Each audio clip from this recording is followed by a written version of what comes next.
Bom dia! Esse é o trabalho de desenvolvimento humano sobre prevenção de acidentes na infância e de acidentes automobilísticos. Importância do uso da cadeirinha. O grupo é composto pela Nicole, pela Milena, pela Larissa, por mim, Amanda, e pelo Gabriel. Acidentes na infância.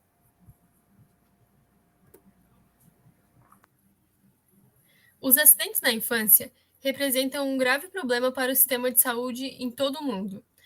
Lesões não intencionais são as maiores causas de morbidade e mortalidade na infância, correspondendo a cerca de 25% das causas de mortes entre crianças de 5 a 9 anos de idade.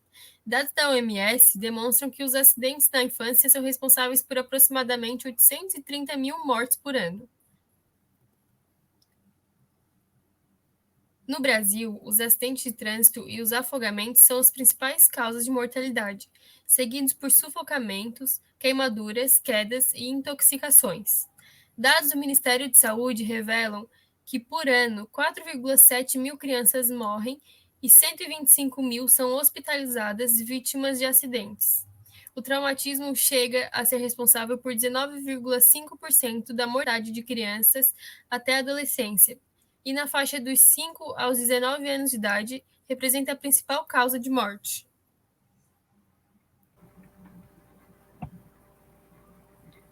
Aproximadamente 90% das lesões não intencionais podem ser evitadas por meio de medidas de prevenção.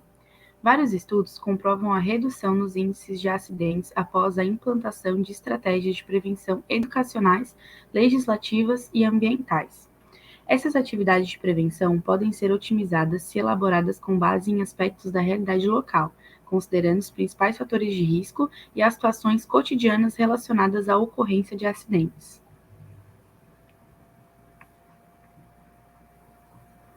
Os próximos dados citados nesse slide e nos próximos foram retirados do artigo acima.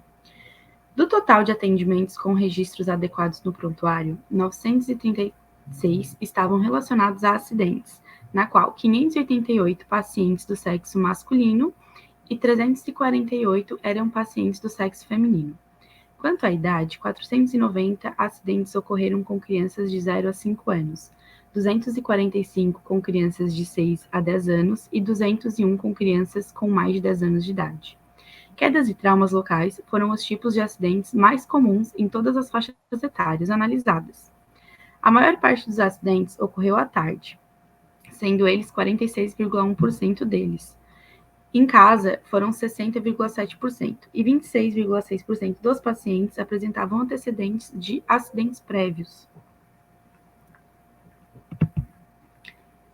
Então, o gráfico A e o B, de acordo com as informações desse artigo, de 0 a 5 anos e de 6 a 10 anos, os principais motivos dos acidentes foram quedas e traumas locais. No gráfico C, apresentam as crianças maiores de 10 anos, novamente com quedas e traumas locais. No gráfico A, os acidentes ocorridos em casa, e o gráfico B, acidentes ocorridos na rua.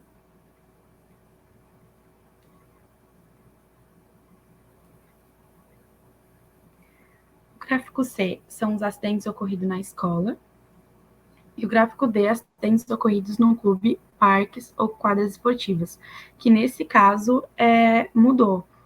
O maior índice de motivo do acidente são os traumas locais. Agora eu vou falar um pouco sobre a percepção de entrevistados de uma cidade do interior de São Paulo diante das situações de acidentes domésticos da infância. Entre os tipos de acidente mais comuns que as mães têm conhecimento estão queimaduras, quedas, afogamentos, intoxicações e aspiração de objetos estranhos. Em relação a esse tipo de acidente, as mães, em sua maioria, afirmam que já receberam algum tipo de informação, provavelmente de diferentes fontes, como televisão, dos professores da escola, de suas próprias mães durante a infância, de cursos para gestantes, entre outros. Quando indagados em relação à ocorrência de acidente no lar, a maior parte das mães nega que seus filhos já tenham sido vítimas de tais acidentes. As mães que afirmam que seus filhos já sofreram alguma injúria física no ambiente doméstico referem-se a episódios de queda de escadas, de algum móvel, carrinho de bebê. Apenas uma mãe cita um episódio de queimadura. As mães afirmam ainda que os acidentes ocorridos não deixaram sequelas, apenas cicatrizes, principalmente decorrentes das queimaduras. Entre as principais medidas de prevenção no ambiente domiciliar adotadas pelas mães entrevistadas estão trancar as portas, retirar produtos de limpeza do alcance das crianças, cuidados ao armazenar produtos inflamáveis ou manusear panelas ao fogo que possam estar acessíveis à criança, manter fechadas as portas que dão acesso às escadas, colocar proteção oclusiva nas tomadas, atentar para vazamentos em botijão de gás e orientar as crianças quanto aos perigos para que elas se afastem dos fatores de risco presentes em seu lar. As medidas apontadas acima foram praticamente consensuais entre as mães, com exceção de algumas que afirmam que o ambiente das suas casas é suficientemente seguro e que é desnecessário tomar medidas específicas para a segurança das crianças. Embora as mães citem mudanças no ambiente para maior segurança de seus filhos, sabemos que muitas dessas famílias, em virtude de sua baixa condição socioeconômica, teriam maior dificuldade na identificação e remoção dos fatores de risco do ambiente. Além disso, a maior parte dessas famílias reside em moradias de estrutura precária. Observamos que orientar as mães quanto à prevenção de acidentes envolve principalmente conscientizá-las sobre a mudança no desenvolvimento da criança e sobre o quanto é importante que a mãe perceba as características e peculiaridades no comportamento de seu filho, para que, dentro do possível, essa mãe modifique o meio em que a criança vive e afaste os fatores de riscos que comprometem a proteção do seu filho. Algumas das mães afirmam que os cuidados maternos são insubstituíveis. A própria mãe falou: ninguém como a mãe para cuidar, porque a gente fica atrás. Você sabe a hora que a criança vai fazer alguma coisa. E outras pessoas acham que não tem esse cuidado. Acho que prioridade é o cuidado com ele. Os depoimentos acima denotam que as mães temem que o fato de atribuir às outras pessoas o cuidado de seus filhos acarretará perda ou enfraquecimento do vínculo mãe-filho e as relações de apego entre ambos. O vínculo materno e os diferentes tipos de apego foram alvo da obra do psiquiatra inglês John Bowlby entre as décadas de 50 e 60. Bowlby descreve a ligação concreta e também abstrata entre a mãe e a criança, além da preocupação em ser provedora de segurança e conforto ao filho, desde a preparação da mulher para ser mãe. Acidentes de trânsito.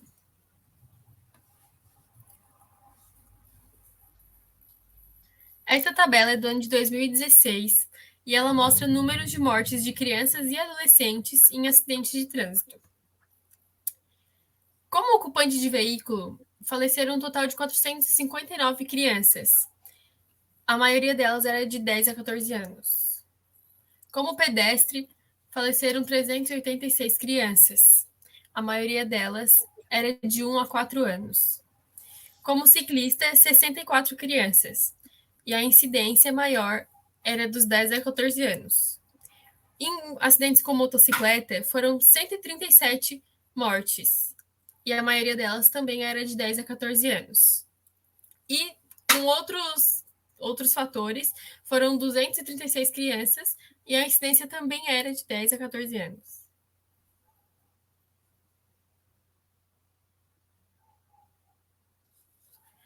Essa tabela é do ano de 2018 e ela mostra o número de internações de crianças e adolescentes em acidentes de trânsito. Como pedestres, foram internadas 3.596 crianças, com incidência dos 10 aos 14 anos. Como ciclista, 2.483 crianças, com incidência também dos 10 a 14 anos. Em acidentes com motocicleta, 2.634 crianças, com prevalência para crianças dos 10 aos 14 anos. Como ocupante de veículo, 1.408 crianças. A maioria também era dos 10 aos 14 anos. E de outras causas, 916 crianças. A maioria também era crianças dos 10 aos 14 anos.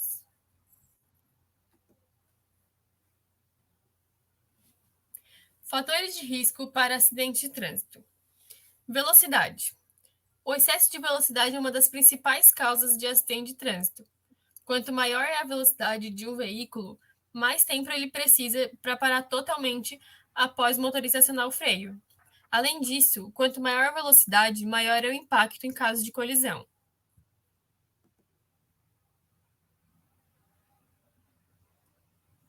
Não usar o sistema de retenção para crianças. Usar a cadeirinha, o bebê conforto ou o assento de elevação é a única maneira mais segura para transportar crianças em veículos.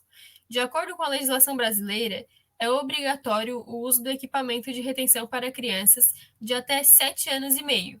Se a lei não for cumprida, o infrator deverá pagar uma multa de R$ 293,47. E ele também perde 7 pontos na carteira de habilitação e tem o veículo retido para regularização. Para cada idade, peso e altura de meninas e meninos, existe um equipamento correto a ser utilizado, que sempre deve possuir certificação do Inmetro e ser instalado corretamente. Distrações. Para dirigir carro ou moto, pedalar uma bike ou andar na rua com segurança, é preciso muita atenção o tempo todo. Qualquer distração pode provocar um acidente. Por isso, sempre que estiver no trânsito, seja como motorista ou pedestre, evite usar fones de ouvido ou celular. Caso precise atender uma ligação ou responder uma mensagem, pare em um local seguro. Converse com as crianças e adolescentes sobre a importância de manter sempre atento olhos e ouvidos ao trânsito para evitar acidentes. Outros fatores de risco encontrados são não usar capacete, dirigir sob efeito de álcool e também não usar o cinto de segurança. Agora a gente vai falar um pouco sobre a relação entre o desenvolvimento da criança e os acidentes de trânsito. Estudiosos do desenvolvimento infantil dizem que as crianças menores de 10 anos ainda não possuem habilidades motoras e cognitivas totalmente amadurecidas para perceber e reagir de forma segura diante dos riscos e das regras que o trânsito dispõe. Por conta da sua baixa estatura, em caso de atropelamento, por exemplo, o impacto de um veículo contra o corpo de uma criança atinge regiões da cabeça, pelvis e abdômen, que são muito frágeis do corpo humano, o que acaba aumentando as chances de lesões gravíssimas e fatais. Crianças de até 12 anos ainda não possuem um desenvolvimento proprioceptivo completo para transitar de forma segura em vias públicas. Este desenvolvimento se manifesta por meio da observação, da percepção e da interpretação adequada dos estímulos do ambiente. Isso tudo servirá como ferramentas que os ajudarão na tomada de decisão e ações eficientes e eficazes diante dos riscos. Por isso, cabe aos pais, familiares, responsáveis e cuidadores, desde cedo, explicar os conceitos de segurança no trânsito para os pequenos e observarem as crianças durante os trajetos para perceberem se elas já estão preparadas para andar sozinha na rua com segurança. Bom, agora vamos falar um pouco sobre sistemas de retenção para crianças. Primeiramente, é importante reforçar que não existe um sistema de retenção para crianças único e universal, uma vez que as crianças, desde bebês até serem adolescentes, crescem e a cadeira deve ser adaptada para a sua idade, tamanho e peso. É principal que não se esqueça que as crianças devem caber na cadeira e a cabeça não deve sair para além do encosto da cabeça. As crianças menores de 1 ano devem usar bebê conforto, de preferência no meio do banco traseiro, de maneira com que a criança fique de costas para o motorista.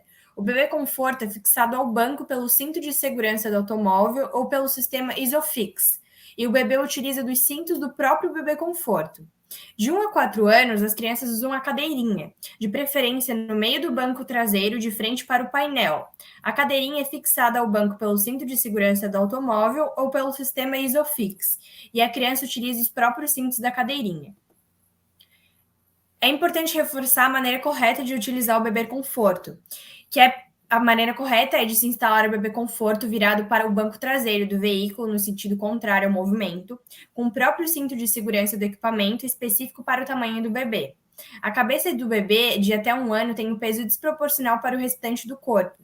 A posição do bebê conforto dessa forma pode evitar, em caso de frenagem brusca ou acidente, que o bebê sofra o famoso efeito chicote, situação que poderia lesionar gravemente ou mesmo levá-lo a óbito.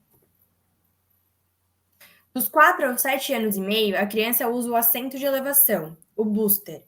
Coloque o assento de elevação no banco traseiro do veículo e utilize o cinto de segurança do automóvel. Assegure-se que a cinta de segurança passe por baixo dos 2 apoios de braço e a cinta diagonal passe por cima do apoio de braço, mantendo-se na parte superior a nível do ombro. Os maiores de 7 anos e meio até 10 anos usam o cinto de segurança traseiro do próprio automóvel.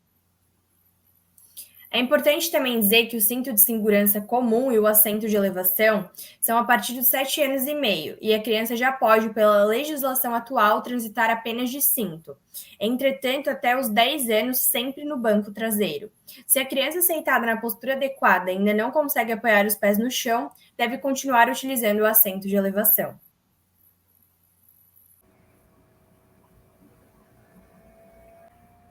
Por que a cadeirinha é importante? A única maneira de garantir a integridade física da criança dentro do automóvel é com o uso da cadeirinha adequada para sua idade e peso. São esses dispositivos de segurança que evitam lesões na cabeça e na coluna vertebral no momento do impacto e impedem que a criança seja lançada para fora do veículo.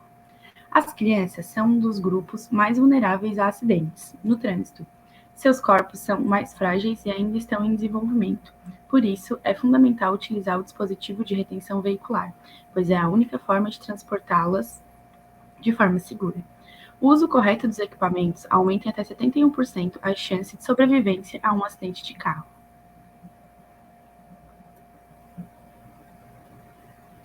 Um estudo realizado pela Fundação MAFRE mostrou que, no Brasil, morrem 32 crianças no trânsito para cada 1 milhão de habitantes de 0 a 14 anos. E grande parte dessas mortes se dá pelo não uso das cadeirinhas de segurança. O estudo apontou um dado importante: o uso correto da cadeirinha para a criança diminui entre 50% a 90% o risco de lesões graves caso o veículo se envolva em colisão.